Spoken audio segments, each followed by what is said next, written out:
Messieurs, dames, la visite va commencer. Bonjour.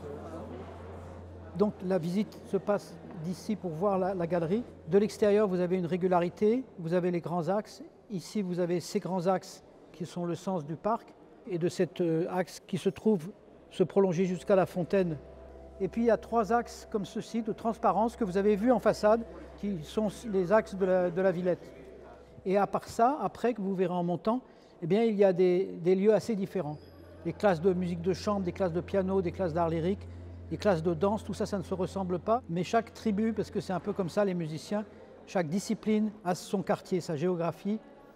Alors qu'à rue de Madrid, il me disait toujours qu'il y avait autrefois des rivalités entre les disciplines. Et là on m'a dit, ben non, ici, chacun a son territoire, donc converse plus facilement avec les autres.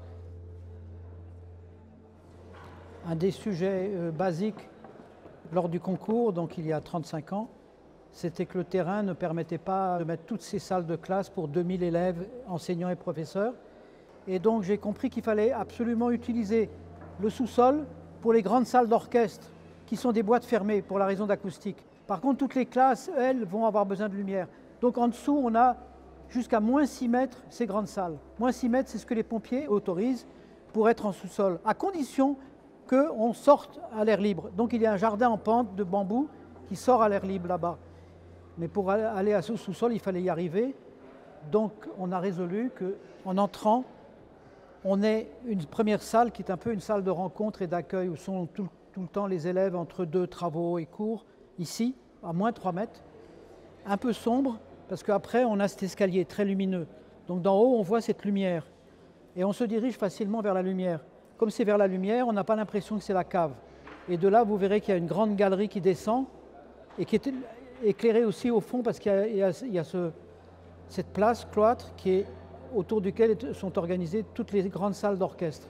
C'est les salles les plus grandes qui ont le besoin d'être les plus fermées pour l'acoustique. Donc c'est ce cheminement vers la lumière qui descend, qu'on voit d'ici et qui explique pourquoi le lieu, le centre de gravité du bâtiment, au fond, est ici.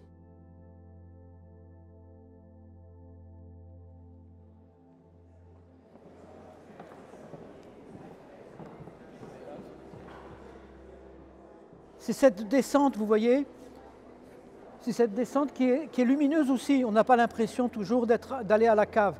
Du coup, c'est très simple de dire que le moins 6 n'est pas un étage de sous-sol. Ici, vous voyez, on arrive dans ce qu'on appellera momentanément le cloître, en tout cas l'espace bas. Je vous l'ai dit tout à l'heure, il était important de ménager ces grands volumes bas qui sont nécessairement fermés.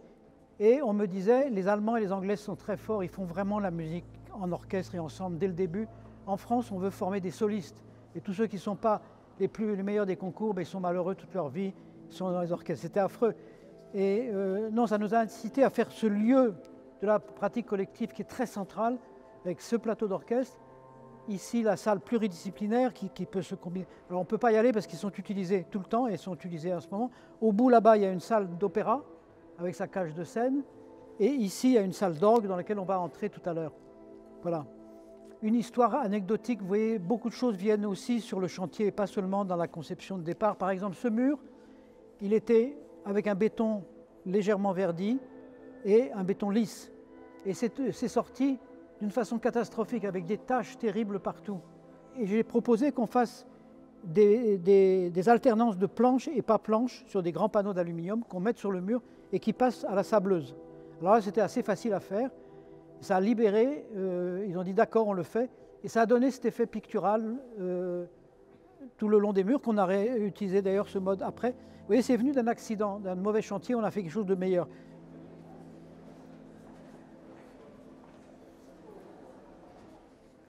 D'ici, vous voyez le jardin avec les bambous, la salle d'orgue.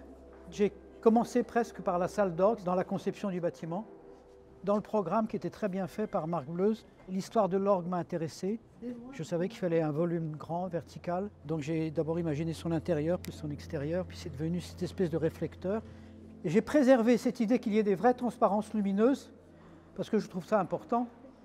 Et j'ai évité la conception moderne de certains conservatoires de l'époque.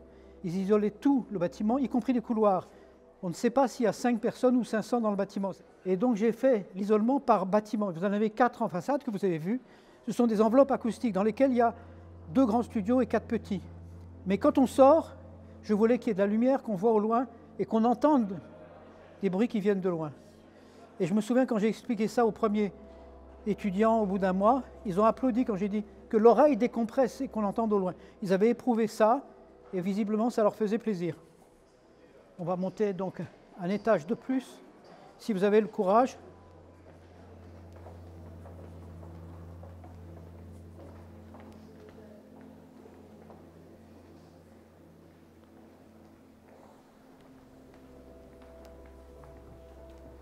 Bon, ces salles de musique de chambre, il y en a 8 qui forment toute l'organisation de la façade. Et je vous ai expliqué que c'était par 4 bâtiments séparés. Donc vous avez vu qu'on passe des verrières et des grandes rues, on passe à toute cette série de portes et de sas qui fait qu'ici on a un silence absolu, d'autant qu'on a l'avenue Jean Jaurès, donc il y a double fenêtre, etc. Merci beaucoup de nous accueillir en musique.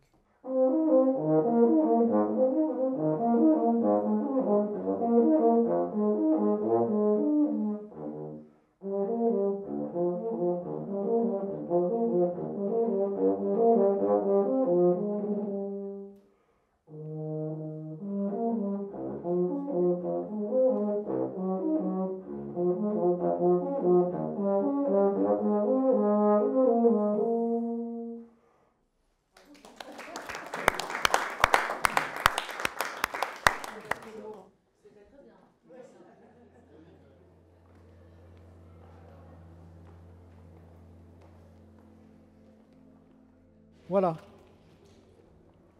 Comme il ne fait pas très froid, on peut. Alors le jardin, il est plus mystérieux chaque année parce qu'il est touffu et c'est assez beau. On voit un escalier, puis ça rentre. C'est une chose qui apporte beaucoup à la vie du conservatoire. Et quand je viens, quelquefois, je vois des grappes d'élèves qui sont là à l'ombre. Et puis comme ils ont le restaurant au-dessus, ils déjeunent soit là-haut, soit ils descendent. C'est venu parce que nous avions des discussions avec les élèves et Pierre Boulez était toujours partant dans ces discussions sur la liberté de faire de la musique dans l'espace intérieur, mais aussi l'espace extérieur, le dehors, même avec les perturbations. Donc il disait, ce serait bien qu'il y ait un endroit où on puisse vraiment chanter, faire de la trompette, quelque chose, puis il y a des gens qui écoutent en face. Donc l'idée, c'était que tous les gens qui sont sur les podiums, qui sont au-dessus, ou ici, ou sur la cour, puissent entendre depuis ce demi-cylindre. Donc peut-être qu'il y a de temps en temps un mystérieux musicien qui est inspiré qui va jouer là-haut.